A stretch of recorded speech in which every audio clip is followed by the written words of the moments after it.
Hello, fellow seekers of the truth, fellow seekers of the true home, the true reality. This time we're gonna do the seven Taoist masters, continuing where we left off. Sant Puri and Matang Yang continued their meditations under the instruction of their teacher, Master Wang. And it occurred one time that Matang Yang appeared to Sant Puri, appeared to her in her bedroom. She got confused and thought that he might have the wrong intentions, but he was instructing her on the Tao and on her meditation. And at the same time, Matang Yang was having a conversation with Master Wang.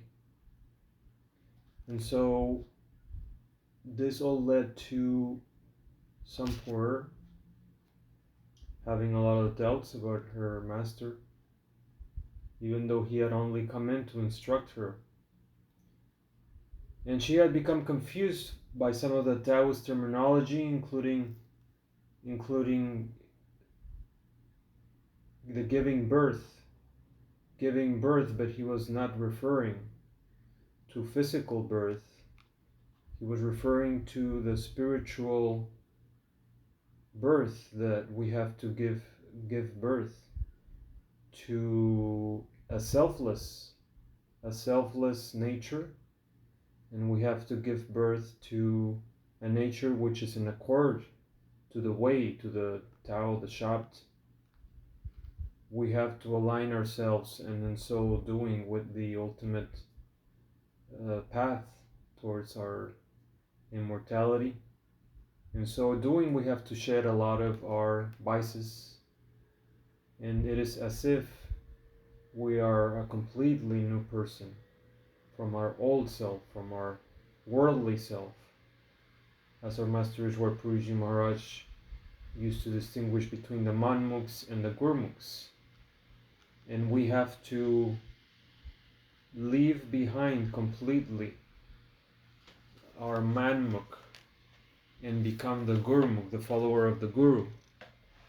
We have to battle the mind. We have to be warriors and battle the diseases of the mind, the 5 children, as is also known in Sant Mat. And so Sant Puri was ready to leave the path, and she talked to her husband about it, how he was doubting the master, and he actually said, well, Master Wang was actually at that same time, at that same hour that you are telling me, was with me, and we were discussing on the Tao, and he was giving me instruction. And so Sant Puri became really confused. And she said, I do not understand. I thought I was disciplined and focused in my training. How could I have strayed and hallucinated? When Master Wang was here talking to me, he was very real. I still remember clearly everything he said. I do not think I was hallucinating or dreaming those incidents. Matang Yang said, tell me what he said to you. And she related all that he said. And Matang Yang proceeded to explain to her how that terminology that she was being confused about, how it was all related to inner experience. And obviously Matang Yang had made inner spiritual progress. And so at the end, Sant Puri finally said, brother, now I understand. And And she came back to Master Wang and told him, "Sir," kneeling at his doorway, respectfully said, "Sir, your student Sampur has been stupid and did not appreciate your teachings. Now that Matangyang has explained everything to me, I am ashamed of myself and what I have done. I would like to ask for forgiveness and hope that you will instruct me again." And she bowed low several times. And he proceeded to explain that the heart should be void from form and free from dust. There are no thoughts or feelings that tie one to the material plane. Their being is like the bright moon in a cloudless sky. With the spark of original nature, they intuit the mystery of heaven and earth. They understand the principles behind the union of yin and yang, and, using the methods of internal alchemy, they return to the void and emerge with the Tao. They are at one with the sun and moon. They age with the heaven and earth and achieve the highest rank of immortality in heaven. This is a great vehicle. It is the fastest and the most direct path to immortality. And he proceeds to explain the lesser vehicles and how they are really not for reaching immortality. And he asks Sampur, "To which do you aspire? To which vehicle do you aspire?" And Sampur said, "Your student aspires to the great vehicle. You have ambitious aspirations, but I don't know whether you have the discipline and perseverance to pursue that path." And so along those lines, Sampur later realized the greatness of her master, and especially after she had doubted him, had a lot of doubts about him, how he had manifested in different parts. Her husband had spoken with him at the same time as she had spoken with him. And how was he able to get into her room? She actually had a locked door. And it was actually in our understanding with our great master Ishwar Puri, it was his astral. It was his astral body that Sampur saw and spoke with, and the master had the ability to manifest himself in this form. And in this way, Sampur had started to grow in faith about her master and grow in her determination to reach the Tao through the teachings and the guidance of her beloved. And so this inspired her ultimately to heed every word of Master Wang, no matter how hard, no matter how impossible it might seem. And so Master Wang Chongyang then said to Sampur, "Those who cultivate the Tao must find a place that is conducive to training. Certain places are filled with power, and training at these power places will enhance one's progress. There is a power hitting in the city of Luoyang, and the gods have ordained that an immortal will emerge from there. One need merely cultivate oneself there for 10 to 12 years, and immortality will be attained. Are you willing to go?" Sampur said, "I am willing to go anywhere if that is what is required to cultivate the great vehicle." Wang Chungyang looked at Sampur and then shook his head. "You cannot go." Sampur said, "I am willing to do anything. I am willing to die if necessary." Wang Chungyang said, Dying is a waste if it achieves no purpose. To simply throw your life away is to rob yourself of the chance to become an immortal. Luoyang is more than 1,000 miles away. You will meet with perils along the way. You will be the target of men who desire your beauty. They will rape you and molest you. And rather than be ashamed, you would take your own life before they touch you. Now, is that not wasting your life to no purpose? Not only will you not achieve immortality, but you will throw away what was given to you by heaven. This is why I said you cannot go. Some Puer left the meditation hall and went directly to the kitchen, and telling the servants to leave, she filled a wok with cooking oil, heated the oil until it was hot, and then poured in cold water. The oil sizzled, and sparks of hot liquid shot out of the wok. Some Puer closed her eyes and let the liquid hit her face, burning the skin in numerous places. Even after healing, the burns would leave scars and marks all over her face. And then she returned to Wang Chungyang and said, "Look at my ugly face. Now will you allow me to travel to Luoyang?" Wang Chungyang clapped his hands and said, "I have never seen one as determined as you, or willing to sacrifice so much. I did not come to Shantung province in vain. You shall go to Luoyang." Wang Chungyang then taught some poor the methods of internal alchemy.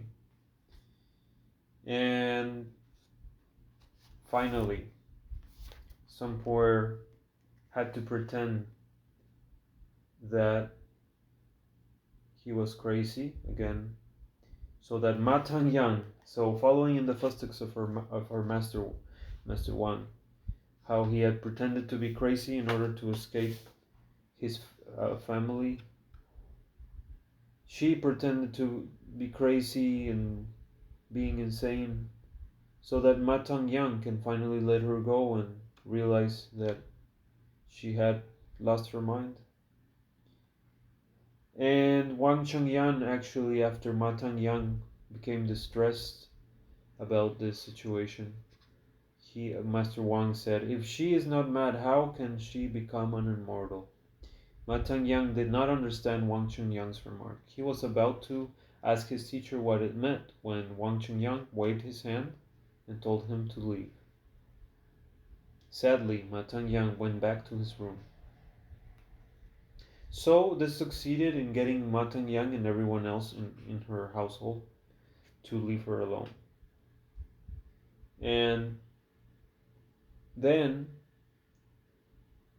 she, obviously with her burned face, she dressed herself also in rags so that she would look like a mad beggar woman, and she ran into the living room, laughed wildly, rushed out of the front door one day, and the servants tried to stop her, and she would not. She bit one of the servants in order to escape. And knowing that Matanyang would search for her, some poor had hidden herself inside a haystack on a nearby farm. And when people went looking for her, she hid herself well. And after some time, she managed to escape and walk toward Loyang. She slept on the way in abandoned temples and caves, and people left her alone because she was uttering nonsense and pretending to be crazy on her way all the way to Loyang. And then she begged, and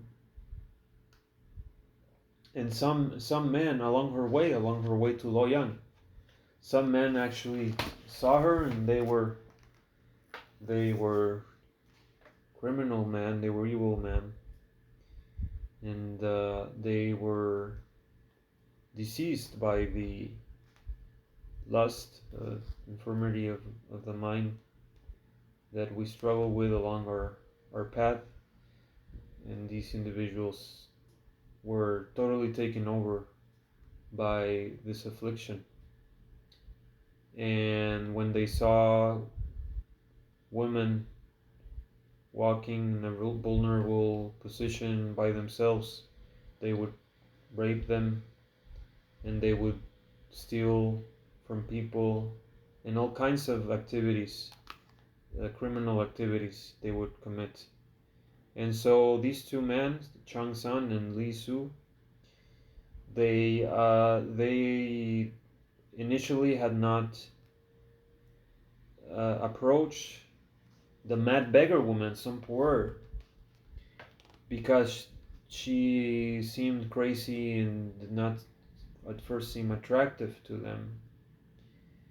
But then something came into their mind. They saw her and saw that she was actually beautiful behind the appearances. And even when Chang San suggested this, that they go and rape her, Li Su said that we cannot do that. Don't you know that those who take advantage of mad people will meet with bad luck all their lives? And Chang San said, I don't care about the superstitious sayings of old women. I am not afraid of the gods of heaven or earth. I am going to have some fun with that woman. And so they approach her, but of course the disciples of a master, are especially of a perfect living master, they are under the protection, and they were struck by hailstorm, and they were chastened by lightning, and they were not able to touch some poor. So this is the great benefit of all of us that are in the path, that we are initiated by masters and perfect living masters, that the master takes care of all of our problems. He or she takes care of our life, provides all our needs, and we don't have to worry. We do not have to worry about anything. And especially when we're doing the seva of our guru, like Sampur, and we are doing what the master asks of us, meditating regularly, leading an ethical life,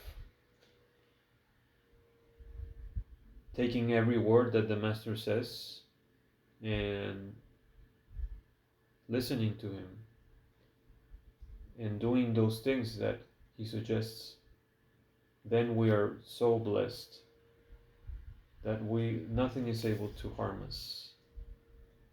And so many blessings come our way, and so many coincidences, and so many protections, and so much prosperity, and not a prosperity where we are tempted into the worldly, but a prosperity where Master knows exactly what we need, and knows exactly how to take care of us, and how to increase our love and devotion through the things he provides for us, and also the negative or apparently negative things that sometimes he provides to us, because sometimes we have to go through bad karmas in order to progress in our spiritual path.